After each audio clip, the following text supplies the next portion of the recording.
Hello my dear students, welcome again. Welcome to Learning Hub.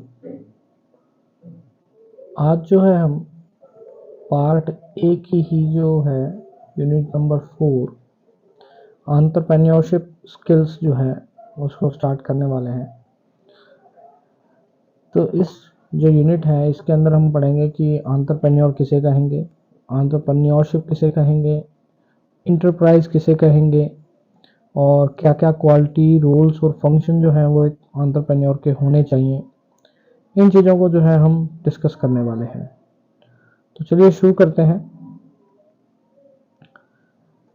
सबसे पहले समझते हैं कि एंटरप्रेन्योरशिप और एंटरप्राइज ये क्या चीज़ें होती हैं, कैसे एक दूसरे से डिफरेंट है।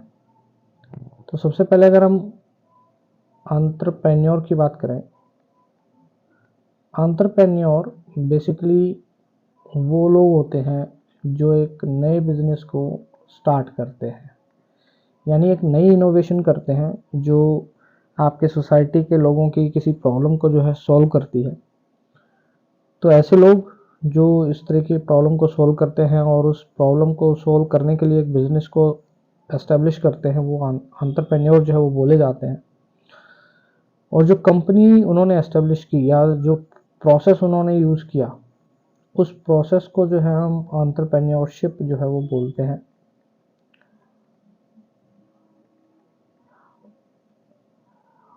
और उस प्रोसेस के थ्रू जो नई कंपनी निकल कर आई, उस कंपनी को हम इंटरप्राइज जो है वो बोलते हैं।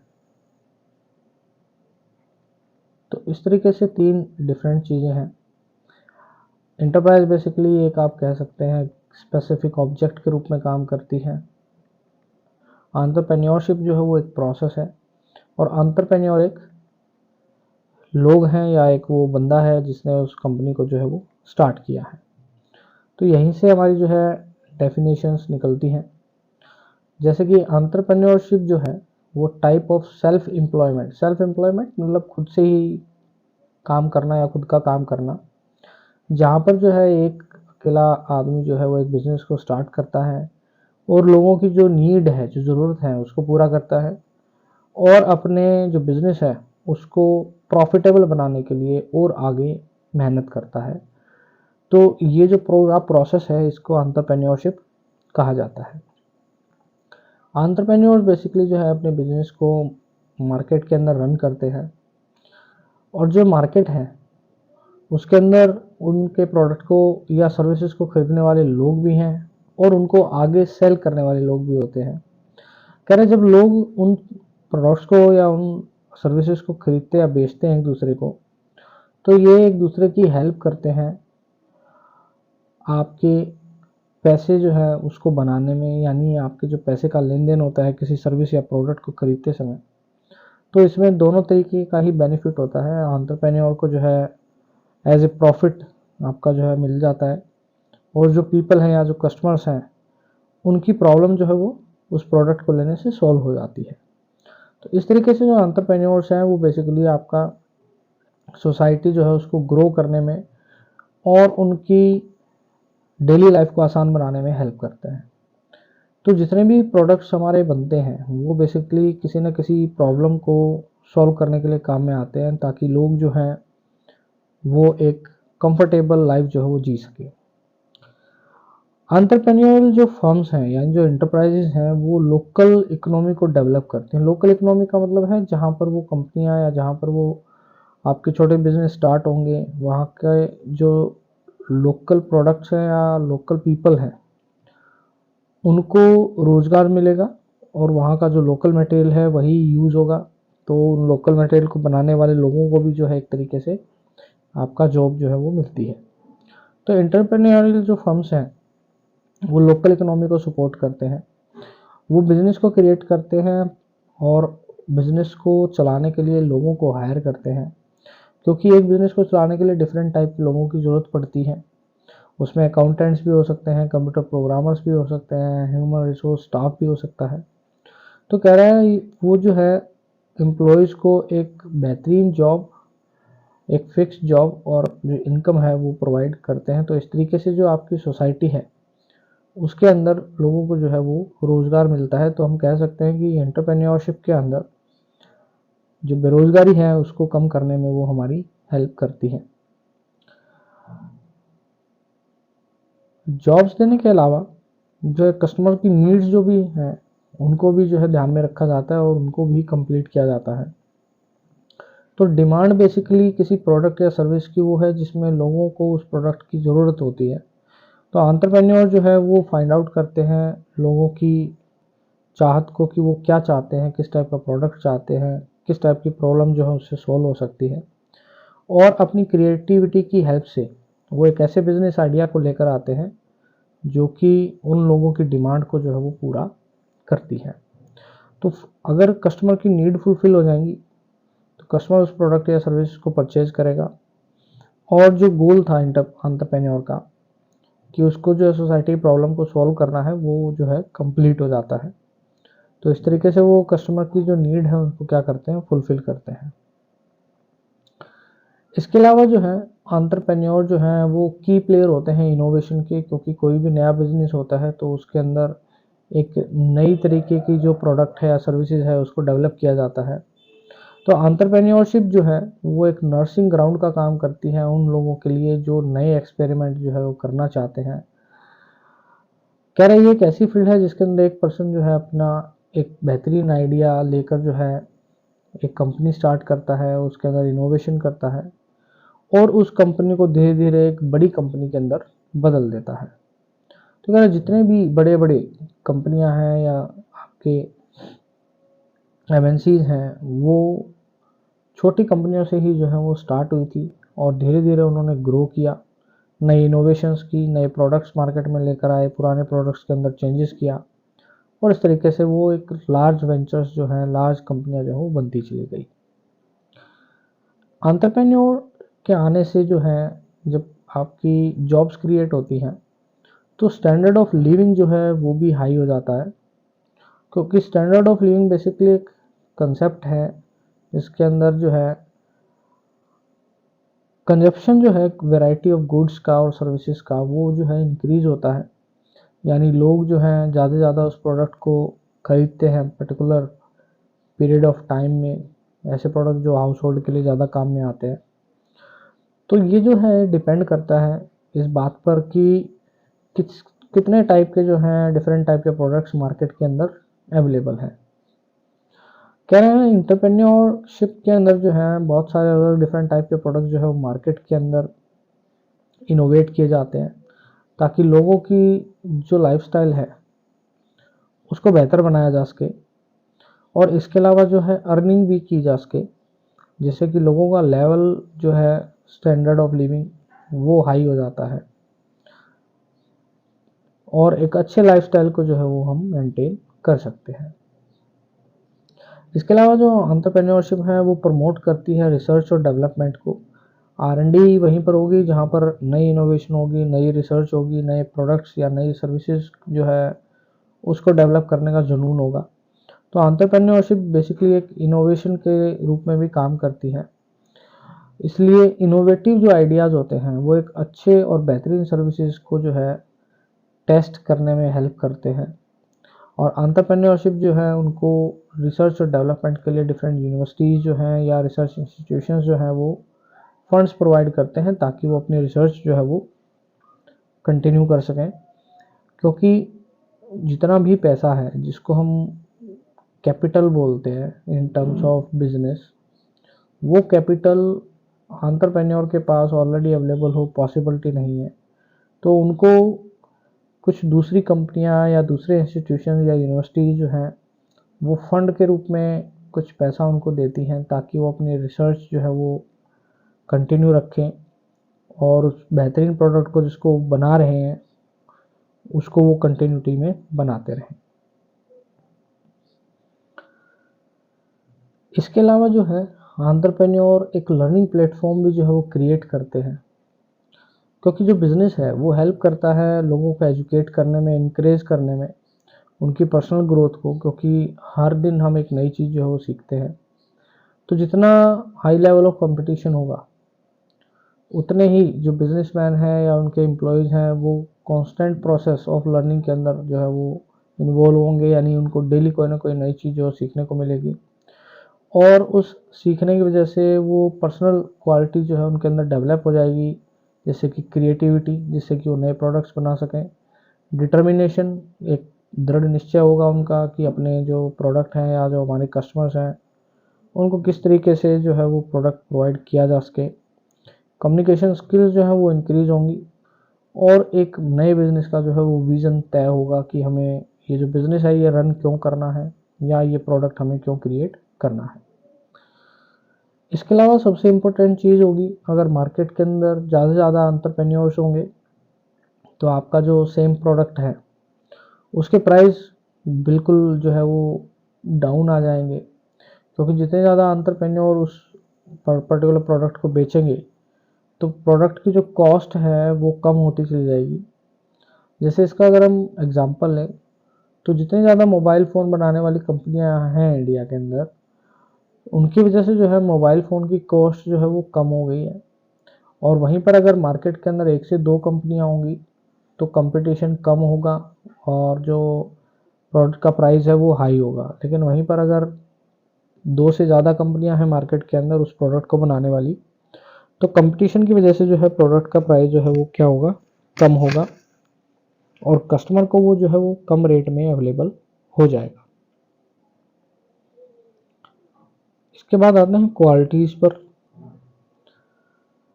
इसके बाद आते हैं क्वालिटी और फंक्शंस पे कि क्या क्या क्वालिटी होती हैं, क्या क्वालिटी चाहिए, क्या उसका रोल होगा एक एंटरप्रेन्योरशिप के अंदर एक एंटरप्रेन्योर का। तो सबसे पहला जो क्वालिटी है वो है पैशन।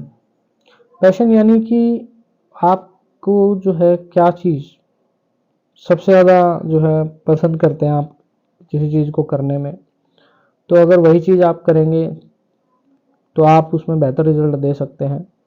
तो ये सबसे सिग्निफिकेंट जो है, सबसे महत्वपूर्ण जो है कैरेक्टरिस्टिक्स है हर एक एंटरप्रेन्योर की, क्योंकि वो तभी सक्सेसफुल होंगे अगर वो जो करते हैं उससे अगर वो प्यार करते हैं, यानी उनको वो जो काम वो कर रहे हैं वो उनको सबसे बेहतरीन लगता है या सबसे अच्छा लगता है, और वो अपने काम को अगर प्यार करते हैं तो इसका मतलब वो अपने काम के प्रति पैशन में है।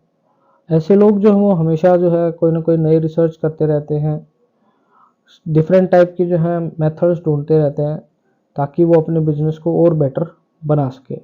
यानी उनके अंदर एक तरीके से जो है जुनून होता है अपने बिजनेस को और आगे बढ़ाने का। दूसरा जो क्वालिटी है वो है सेल्फ कॉन्फिडेंस। कोई भी चीज़ जब आप स्टार्ट कर रहे हैं तो आपके अंदर जब तक खुद से सेल्फ कॉन्फिडेंस नहीं होगा कि ये चीज़ मैं कर सकता हूँ, तो वो चीज़ उतने बेहतर तरीके से नहीं होगी। अगर आपका जो सेल्फ कॉन्फिडेंस अगर वो लो होगा तो कह रहे हैं अगर आप जानते हैं कि आप जो है वो क्या बेहतरीन कर सकते हैं या क्या आपका पैशन है, तो जब तक आप कॉन्फिडेंट नहीं हैं उसको आगे बढ़ाने में तब तक आपको जो है सक्सेस नहीं मिल सकती।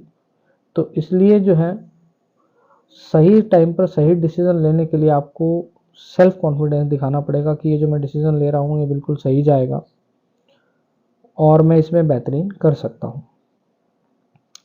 फिर आता है रिस्क टेकिंग एबिलिटी।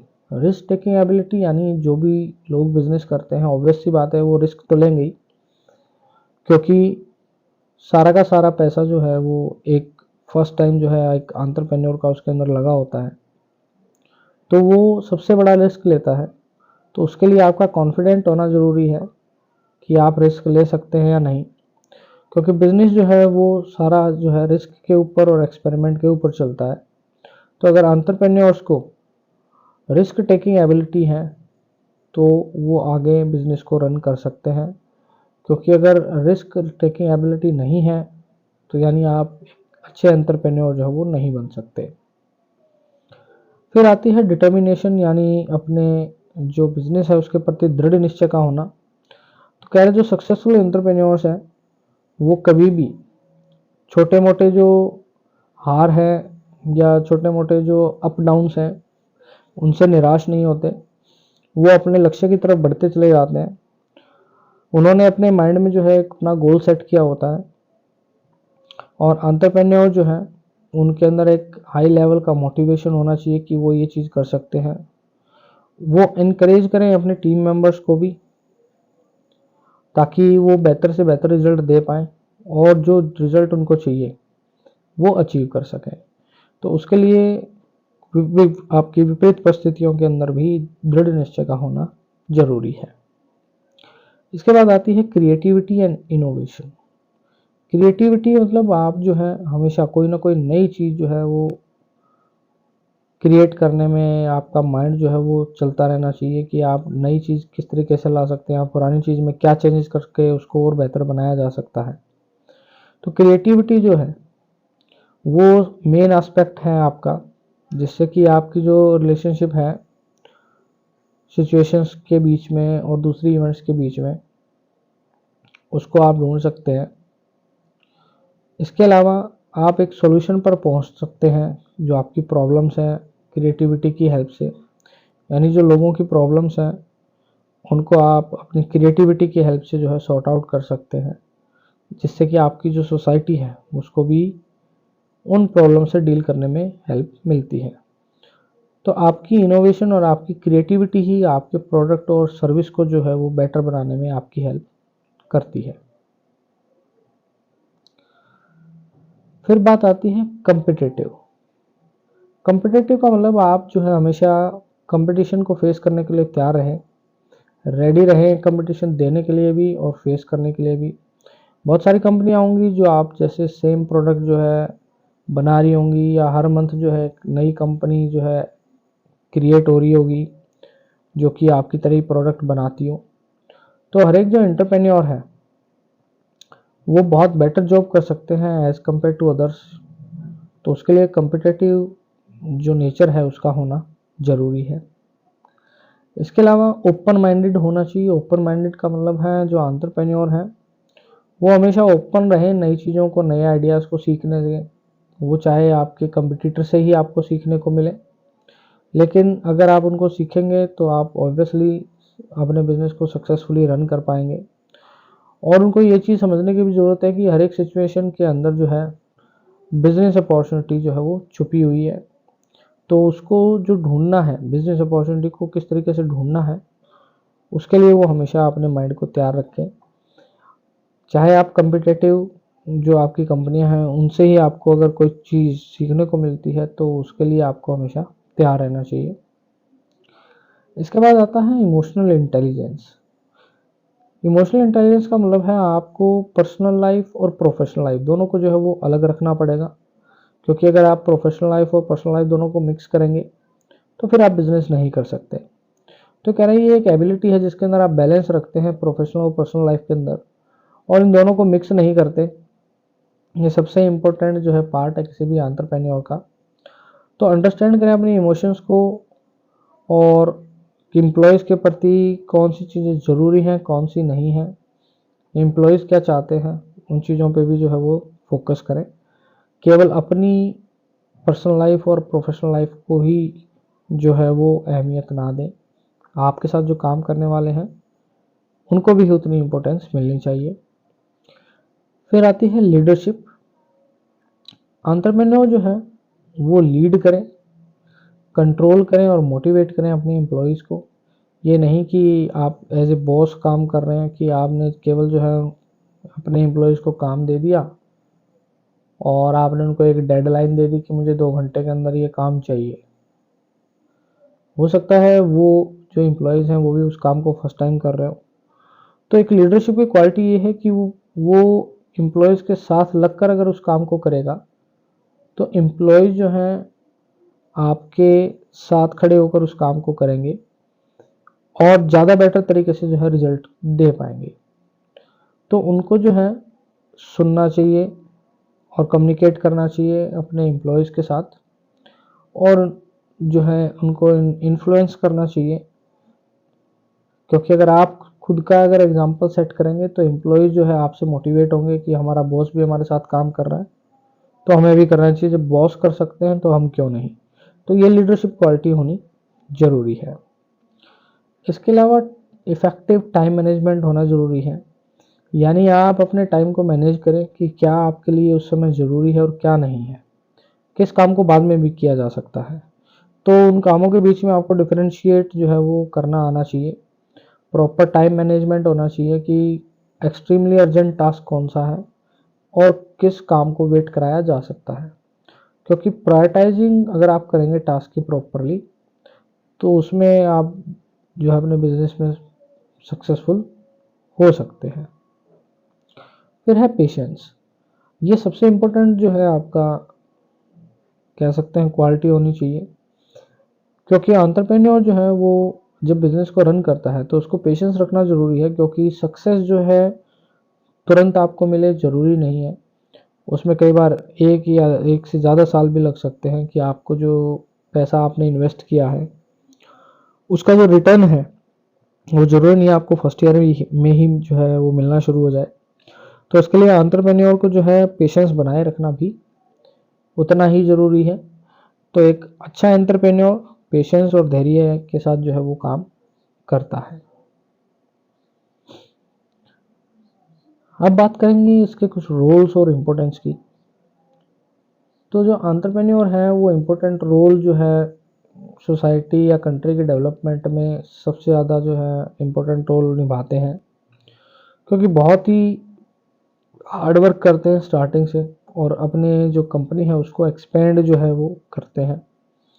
तो डिफरेंट रोल जो है एंटरप्रेन्योर के क्या है। सबसे पहला वही है जो हमने पहले पढ़ा था, रिस्क टेकर है। क्योंकि जो पूरी कंपनी है उसका जो एंटरप्रेन्योर है वो ओनर है, वो मालिक है, तो सबसे ज़्यादा रिस्क जो है वो उसको है। क्योंकि सारी की सारी जो कैपिटल यानी आपका मनी, जो मैंने आपको बताया था कि बिजनेस के अंदर जो है मनी जो इन्वेस्ट की जाती है उसको कैपिटल बोलते हैं। तो कह रहा है वो एक अकेला ही ऐसा बंदा है जो कैपिटल को जनरेट कर रहा है, बैकअप कर रहा है आइडियाज़ को।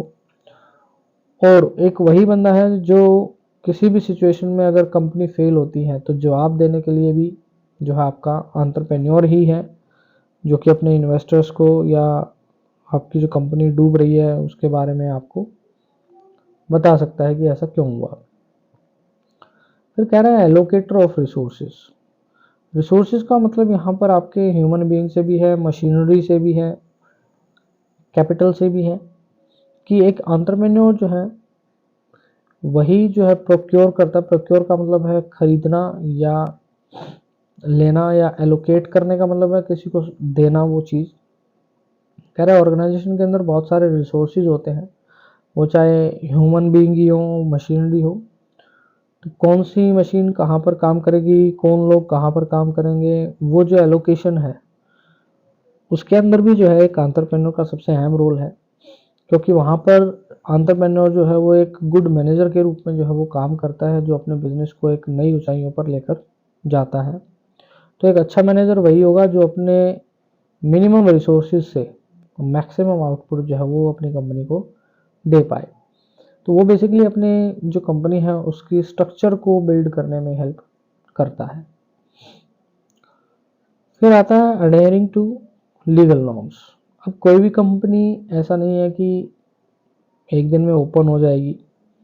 उसके लिए कुछ नॉर्म्स हैं, कुछ पॉलिसी हैं जो लीगली आपको जो है अप्रूव करानी पड़ती हैं। तो उनके लिए भी कौन जिम्मेदार है? आपका एंटरप्रेन्योर जिम्मेदार है। तो एंटरप्राइज जो है वो लीगल नॉर्म्स और पॉलिसीज़ के अकॉर्डिंग चलती है। तो उनके रिगार्डिंग जो भी लाइसेंसिंग लेनी है उसका काम भी जो है वो किसका है? आपके एंटरप्रेन्योर का है। उसी की ड्यूटी है कि वो आपकी एक लीगल तरीके से उस कंपनी को चलाए, और उसके लिए जो भी ज़रूरी पॉलिसीज़ हैं या नॉर्म्स हैं या लाइसेंसेस चाहिए वो उनके अकॉर्डिंग ही काम करे। फिर बात आती है फोरकास्टिंग की। फोरकास्टिंग का मतलब होता है कि भविष्यवाणी किसी चीज़ की करना, कि आगे हमारी सेल्स क्या होगी, किस तरीके से हम जो नया प्रोडक्ट लॉन्च करेंगे, या आने वाले समय में हमारा नया प्रोडक्ट क्या होगा, या पुराने प्रोडक्ट में क्या चेंजेस करेंगे। तो वो सारा काम भी क्या किसका है? एंटरप्रेन्योर का है। तो वो एक फोरकास्टर के रूप में काम करता है। और जो एंटरप्राइज है वो बिजनेस इन्वायरमेंट में तभी काम करती है जब एक एंटरप्रेन्योर चीज़ों को फोरकास्ट करके चले। क्योंकि आपका जो एनवायरनमेंट है उसके अंदर के जो चेंजेस हैं वो आपके बिजनेस को आगे बढ़ेगा या नहीं उसके ऊपर बहुत ज़्यादा डिपेंड करते हैं। तो सारी की सारी फोरकास्टिंग, चाहे वो बजट से रिलेटेड हो या आपके इन्वेस्टमेंट से रिलेटेड हो या आपके वर्कर से रिलेटेड हो कि हमें अगले साल कितने और वर्कर्स चाहिएंगे या हमारे पास ऑलरेडी एक्सेस में हैं, ये सारे जो डिसीजन हैं ये सारे फोरकास्टिंग में जाते हैं। और इन सब की जो फोरकास्टिंग है वो कौन करता है? आपका एंटरप्रेन्योर खुद करता है।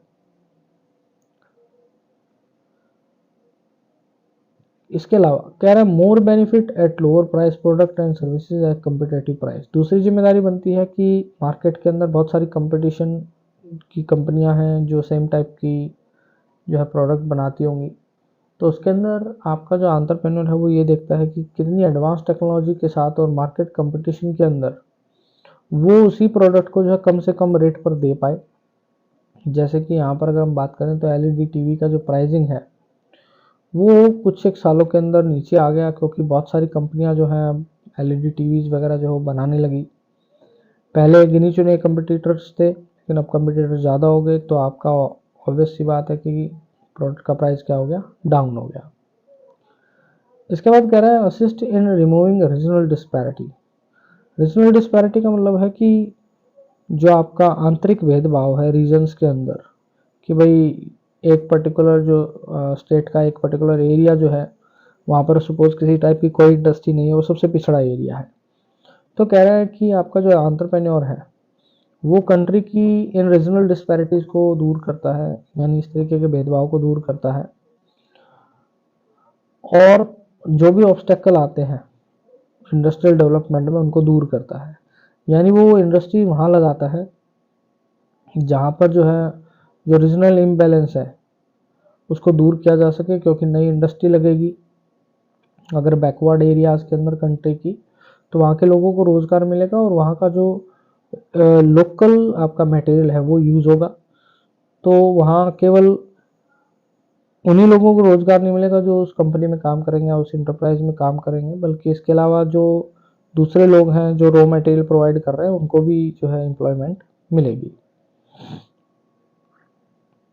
इम्प्रूविंग स्टैंडर्ड ऑफ लिविंग कह रहा है प्रोडक्टिव जो ऑर्गेनाइजेशन है उसके अंदर जो एंटरप्रेन्योरशिप है वो हेल्प करती है, बहुत वैरायटी के जो प्रोडक्ट्स हैं या सर्विसेज हैं वो सोसाइटी को अवेलेबल कराती है, जिससे कि लोगों का जो लिविंग स्टैंडर्ड है वो बढ़ जाता है। अगर पहले के ज़माने में हम बात करें तो ट्रांसपोर्ट के लिए मोस्टली आपके जो एनिमल्स हैं उनका यूज़ किया था, बुलक कार्ट का यूज़ होता था। फिर आपकी धीरे धीरे साइकिल्स आई, फिर बाइक्स आई, फिर गाड़ियाँ आ गई। तो इस तरीके से धीरे धीरे जैसे जैसे इनोवेशंस होते गए, जैसे जैसे प्रोडक्ट्स मार्केट में आते गए, उस तरीके से लोगों का जो स्टैंडर्ड ऑफ लिविंग है वो अपने आप ऑटोमेटिकली हाई होता चला गया। तो उसमें कहीं ना कहीं जो आपके एंटरप्रेन्योर्स हैं उनका योगदान है। अब इतने सारे फंक्शन और रोल होने के बावजूद कुछ मिथ्स भी हैं जिसको हम मिसकंसेप्शंस भी कहते हैं, यानी कुछ भ्रम है कि एक एंटरप्रेन्योरशिप के अंदर एक एंटरप्रेन्योर कैसा होना चाहिए, उसके रिगार्डिंग कुछ भ्रम है, उनको समझते हैं। पहला है कि एंटरप्रेन्योर जो है वो लीडर्स की तरह होते हैं, वो सीधे पैदा होते हैं, एंटरप्रेन्योर को बनाया नहीं जा सकता, यानी एंटरप्रेन्योर बनना पॉसिबल नहीं है, वो पैदा ही जो है बिजनेसमैन होते हैं, तो ऐसा नहीं है। तो कह रहे ये फैक्ट जो है वो ट्रू नहीं है, क्योंकि एंटरप्रेन्योरशिप जो है वो एक discipline comprising of a process. कह रहा है एक जो है अनुशासन प्रिय जो है प्रोसेस है जिसको कोई भी जो है वो सीख सकता है, जिसको कोई भी लर्न कर सकता है। एंटरप्रेन्योरशिप किस तरीके से आपके डिसिप्लिन को सीखकर, किस तरीके से हम डिसिप्लिन में रहते हैं, अनुशासन के थ्रू जो है वो उन चीज़ों को सीखा जा सकता है। फिर एक मिथ है कि एंटरप्रेन्योर जो है वो एकेडमिकली और सोशली मिसफिट होते हैं, तो ऐसा ज़रूरी नहीं है, क्योंकि धीरू भाई अंबानी जो है उनकी कोई जो है फॉर्मल एजुकेशन नहीं थी। बिल गेट्स जो है वो स्कूल से ड्रॉप आउट है। तो कह रहा है ये डिस्क्रिप्शन इस बात को जो है वो हर एक पे अप्लाई नहीं होते कि हाँ भाई बिना पढ़ा लिखा ही बंदा अच्छा बिजनेस चला सकता है या ज़्यादा पढ़ा लिखा बंदा जो है अच्छा बिजनेस चला सकता है, तो ऐसा नहीं है। एकेडमिकली वो बहुत ही बढ़िया हो, किसी बिजनेस को चलाने के लिए ये ज़रूरी नहीं है। फिर बात आती है एंटरप्रेन्योर जो है उनकी कोई पर्सनल लाइफ नहीं होती। तो कह रहा है बहुत सारे लोग ऐसा सोचते हैं कि एंटरप्रेन्योर 24 घंटे सातों दिन और 365 दिन जो है वो काम करते रहते हैं। कह रहा है ये ट्रू तो है कि एंटरप्रेन्योरशिप जो है उसके अंदर बहुत सारा काम होता है, बहुत सारी कमिटमेंट होती है, लेकिन ये बिल्कुल सही नहीं है या ये बिल्कुल सच नहीं है कि आपकी कोई पर्सनल लाइफ नहीं होती। आपको केवल क्या करना होता है, टाइम को मैनेज करना होता है, जिसमें कि आप अपनी फैमिली को भी टाइम दे पाते हैं और अपने बिजनेस को भी टाइम दे पाते हैं। तो ये मिथ बिल्कुल गलत है कि ये एंटरप्रेन्योर जो है उनकी कोई पर्सनल लाइफ नहीं होती। फिर बात आती है कि एंटरप्रेन्योर जो है वो बहुत ज़्यादा रिस्क लेते हैं। तो एंटरप्रेन्योर रिस्क तो लेते हैं, ये बात तो बिल्कुल सही है, लेकिन अपने आप को कभी भी हाई रिस्क सिचुएशन में नहीं रखते। उनको पता होता है कि मुझे कितना रिस्क लेना, तो वो केवल कैलकुलेटेड रिस्क लेते हैं और उस कैलकुलेटेड रिस्क के थ्रू ही आगे कोई फर्दर स्टेप जो है उसको उठाते हैं। तो यानी एंटरप्रेन्योर टोटली कोई काम पूरा रिस्क में नहीं करते, वो एक कैलकुलेटेड रिस्क को जो है वो कैलकुलेट करने के बाद ही अपना कोई फर्दर स्टेप जो है अपने बिजनेस के लिए उठाते हैं। फिर कहते हैं कि एंटरप्रेन्योर केवल पैसे के लिए के थ्रू ही मोटिवेटेड होते हैं।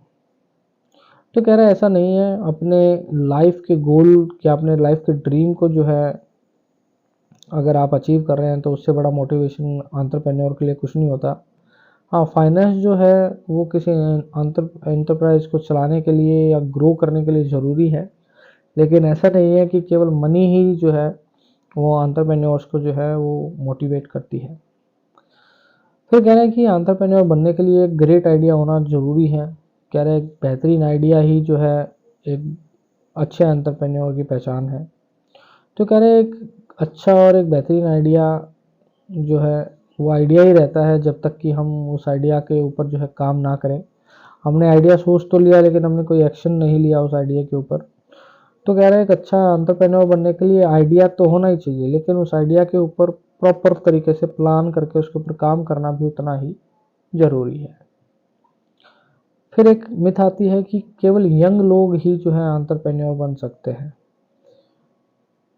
तो कह रहा है ये ज़रूरी नहीं है कि एक अच्छा एंटरप्रेन्योर बनने के लिए आपका यंग होना ज़रूरी है। कह रहा है रिसर्च जो है वो ये बताती है कि बहुत सारे जो ओल्डर एडल्ट हैं जो कि सेल्फ एम्प्लॉयड हैं वो ज़्यादा है as compare to young adults के। तो एंटरप्राइज जो है या एंटरप्रेन्योरशिप जो है वो हर टाइप के लोगों के लिए है, ऐसा नहीं है केवल यंग लोग ही जो है उसमें अपना कंट्रीब्यूशन दे सकते हैं। फिर आते हैं कि आपको एक नए प्रोडक्ट या एक नए सर्विस या एक ऐसे आइडिया की ज़रूरत होती है जो कि बिल्कुल ही डिफरेंट हो। तो कह रहा है it has been ages since human are making selling and buying things. कह रहा है बहुत सालों से लोग जो है चीज़ें बना रहे हैं, बेच रहे हैं और ख़रीद रहे हैं। तो ये आइटम जो है वो ओवर द टाइम जो है चेंजेस होते जा रहे हैं, जिससे कि न्यू जो बिजनेसमैन हैं वो नई चीज़ें बना रहे हैं या पुरानी चीज़ों के अंदर जो है वो चेंजेस ला रहे हैं। कह रहा है रिफाइनिंग जो है, रिफाइनिंग एग्जिस्ट करती है आइडियाज़ के थ्रू कि जो आपका कस्टमर है अगर हम उनको जो उस पहले प्रोडक्ट के अंदर कमियां थी उनको दूर करके देंगे तो वो प्रोडक्ट भी उनके लिए बिल्कुल नया होगा, बेहतर होगा और एरर फ्री होगा। और हमें हमें जो है एक नए कंपनी को बनाने के लिए जो है वो अपॉर्चुनिटी मिल जाती है। तो ज़रूरी नहीं आपका जो प्रोडक्ट है वो बिल्कुल ही ब्रांड न्यू प्रोडक्ट हो, कोई पुराना प्रोडक्ट जो है उसके अंदर भी हम जो उसकी कमियां है उसको दूर करके और एक नया प्रोडक्ट और एक नई कंपनी जो है उसको एस्टेब्लिश कर सकते हैं।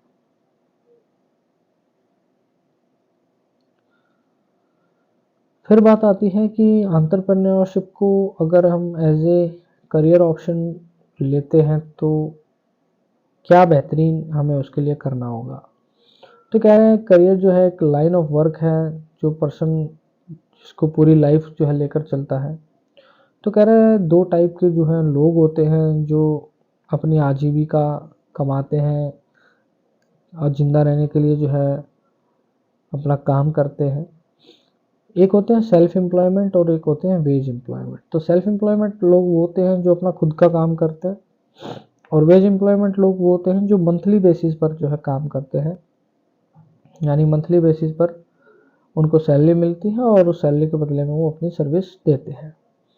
नीचे एक एग्जांपल बताया हुआ है, जैसे एक डॉक्टर है जो कि एक हॉस्पिटल के लिए काम करता है वेज एम्प्लॉयमेंट के रूप में, यानी उसको जो वो जिस हॉस्पिटल में काम करता है वहाँ से उसको सैलरी मिलती है। तो वेज एम्प्लॉय कह लो या सैलरीड एम्प्लॉयमेंट कह लो, एक ही बात है।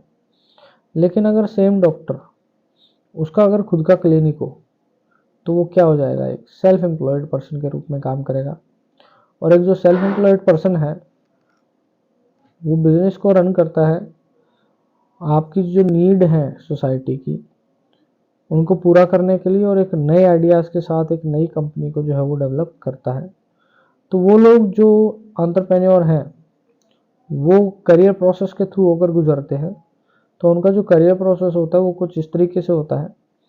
सबसे पहले वो एंटर करते हैं मार्केट के अंदर। कह रहा है जब एक एंटरप्रेन्योर स्टार्ट करता है तो वो जस्ट एंटर करते हैं मार्केट के अंदर बिजनेस करने के लिए। एक एग्जांपल दिया है इसने, जैसे संजना है, उसने एक छोटी सी ग्रोसरी स्टोर जो है वो एक लोकेलिटी के अंदर उसने खोला। एंटर करने के बाद उसको सरवाइव करना होता है। कह रहा है बहुत सारे जो है मार्केट के अंदर एंटरप्रेन्योर होंगे, तो जो एंटरप्रेन्योर है उसको कम्पिटेटिव मार्केट के अंदर बने रहना ज़रूरी है, सरवाइव करना ज़रूरी है। जैसे संजना ने ग्रोसरी स्टोर खोला था, तो ऐसा नहीं है कि ग्रोसरी स्टोर केवल एक ही होगा, बहुत सारे ग्रोसरी स्टोर होंगे उस पर्टिकुलर एरिया के अंदर। लेकिन फिर भी जो संजना है उसको जो है सरवाइव करना पड़ेगा उस कंपटीशन के साथ, और उसको अपने स्टोर को एक्सपेंड करना पड़ेगा 2 या और फ्लोर तक, ताकि वो सरवाइव कर सके। फिर थर्ड स्टेज आती है ग्रो करने की। कह रहे जब एक बार बिजनेस आपका स्टेबल हो जाता है तो फिर एंटरप्रेन्योर जो है सोचते हैं एक्सपेंडिंग के बारे में कि और कितना एक्सपेंड उसको किया जाए। जैसे एग्जांपल में इसने बताया कि आफ्टर 5 ईयर जो है संजना जो है वो और अपनी जो है ग्रोसरी चेन जो है वो अलग अलग सिटीज़ के अंदर जो है ओपन करती है, और अगले 2 सालों में जो है वो अपने बिजनेस को और अलग अलग शहरों में जो है वो क्या करेगी, एक्सपेंड करेगी।